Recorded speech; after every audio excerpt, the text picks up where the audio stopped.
ಮತ್ತೆ particular Max ಸಿನಿಮಾಗೆ Sudeep ಸರ್ಗಿತ್ತು, Upendra sir ಬಂದಿದ್ರು, ಸೊ ದುನಿಯಾ ವಿಜಯ್ ಅವರಿದ್ರು. ಸೊ ಎಲ್ಲರೂ ಅಂದರೆ ಅಷ್ಟು ದೊಡ್ಡ ನಟರನ್ನ ಕರೆಸಿ ಸರಿಯಾಗಿ ನಡೆಸ್ಕೊಳ್ಳಿಲ್ಲ ಅನ್ನುವಂಥದ್ದು ಮಾತು ಕೇಳಿ ಬಂತು. ಸೊ ಅದಾದ ನಂತರ ಏನೆಲ್ಲ ಚರ್ಚೆಗಳಾಯಿತು ಅಂತ.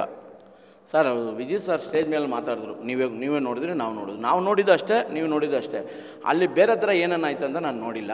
ಬಟ್ ಅವ್ರು ಮಾತಾಡಿದೆಲ್ಲ ನಿಜ, ಕರೆಕ್ಟು, ಅಷ್ಟು ಹೇಳ್ಬೇಡ ನಾನು. ಎಸ್, ಈಗ ನಿಮ್ಮ ಲೈಫಲ್ಲೂ ಕೂಡ ಒಂದು ತುಂಬ ಸ್ಪೆಷಲ್ ಡೇ, ಏನೇನೋ ಡ್ರೀಮ್ಸ್ ಇರುತ್ತೆ. ಒಂದು ಅವಾರ್ಡ್ ಪ್ರೋಗ್ರಾಮು, ತುಂಬ ಬೇರೆ ಬೇರೆ ಸೆಲೆಬ್ರಿಟೀಸ್ ಇರ್ತಾರೆ, ಇಂಡಸ್ಟ್ರಿಯವ್ರು ಇರ್ತಾರೆ, ನಮ್ಮನ್ನು ಗುರುತಿಸ್ತಾರೆ ಅನ್ನೋಂಥ ನಿರೀಕ್ಷೆಯಲ್ಲಿ ಹೋಗಿರ್ತೀರಿ ನೀವು ಹೇಳಿದ ಹಾಗೆ. ಬಟ್ ಅಲ್ಲಿ ಆ ನಿರೀಕ್ಷೆ ಎಲ್ಲ ಒಂದು ರೀತಿ ಎಲ್ಲೋ ಹುಸಿ ಆಯಿತು ಅಂತ ಅನಿಸುತ್ತಾ? ಸೊ ಅಂದರೆ ಸ್ಟೇಜ್ ಮುಂದೆ ಯಾರೂ ಇರಲಿಲ್ಲ, ಆಲ್ರೆಡಿ ಟೈಮ್ ಆಗೋಗ್ಬಿಟ್ಟಿತ್ತು, ಖಾಲಿ ಕುರ್ಚಿ ಮುಂದೆ ನಮ್ಗೆ ಅವಾರ್ಡ್ ಕೊಟ್ಟರು ಅನ್ನೋಂಥ ರೀತಿಯ ಭಾವನೆ ನಿಮ್ಗೆ ಹೇಗಿತ್ತು ಅಂತ? ಇಲ್ಲ, ನಾವು ಇರೋಗೆಲ್ಲ ಇದ್ದರು. ನಾವು ಯಾಕಂದರೆ ನಮ್ಗೆ ಮಧ್ಯದಲ್ಲಿ ಕೊಟ್ಟರು, ಅವಾಗ ಇದ್ದರು. ಅದನ್ನು ಹಂಗೆ ಫಾಲೋ ಮಾಡಿರಬೇಕು ಸರ್. ಆವಾಗ ಗೊತ್ತಾಯಿತು ಏನಂತ, ಮೇಲೆ ಜಾಲಿ ಕಾಕ್ರೋಚು ಇವರೆಲ್ಲ ಮೇಲೆ ಹೋಯ್ತಾರೆ. ಆವಾಗ ಕನ್ನಡ ಅಂಕವರು ಮಾಡಿಲ್ಲ, ಇದು ತಪ್ಪಾಗಿ ನಡೀತದೆ ಅಂದ್ಬಿಟ್ಟು ಆವಾಗಲೇ ಅವು ಆರ್ಗನೈಸರು ಅದನ್ನು ತಿದ್ಕೊಂಡಿರಬೇಕು.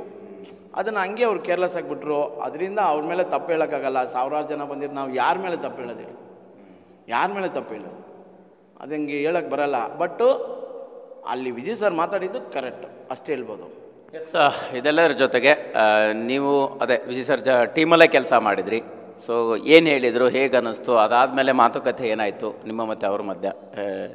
ಅವ್ರಿಗೆ ಈ ಬೇಸರನ್ನ ನಿಮ್ಮ ಜೊತೆ ಹೇಗೆ ಹೊರ ಹಾಕಿದ್ರು? ಅವ್ರಿಗೆ ಸಿಟ್ಟು ಬಂತು ನೋಡಿ.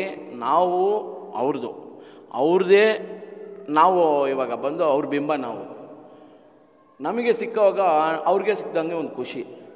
ಅವಾಗ ಏನಾಗುತ್ತೆ, ಮೊದಲಿಗೆ ನಮ್ಮ ಹುಡುಗರು ಬಂದು ಅವಾರ್ಡ್ ತಗೊತಾರೆ, ಅವ್ರಿಗೆ ಸರಿಯಾದ ರೀತಿಯಲ್ಲಿ ಒಂದು ಇದಿಲ್ಲ ಅಂತ ಒಂದು ಅವ್ರ ಮೈಂಡಲ್ಲಿ ಫೀಲು. ಹೇಳಿದ್ರು, ಸ್ಟೇಜ್ ಮೇಲೆ ಹೇಳಿದ್ರು, ಎಲ್ಲ ಹೊಸಬರು ಬಂದು ತಗೊತಾ ಇದ್ದಾರೆ, ಅವ್ರಿಗೆ ಬೇಜಾರಾಗಲ್ವಾ?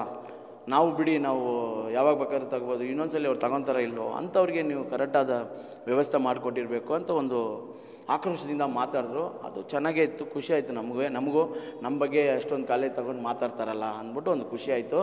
ಬಟ್ ಅವ್ರಿಗೆ ನೋಡಿ ಸರ್, ನಮಗೆ ಅವಾರ್ಡ್ ಕೊಡಿಸಿದ್ದು ಅವರೇ, ನಮಗೆ ಚಾನ್ಸ್ ಕೊಟ್ಟು ಪಿಕ್ಚರ್ ಮಾಡಿಸಿದ್ದು ಅವರು, ನಮ್ಮ ಪರ ಸ್ಟೇಜಲ್ಲಿ ಮಾತಾಡಿದ್ದು ಅವರೇ. ನಮಗೆ ಅದೆಲ್ಲ ಒಂಥರ ಖುಷಿ ಆಗುತ್ತೆ.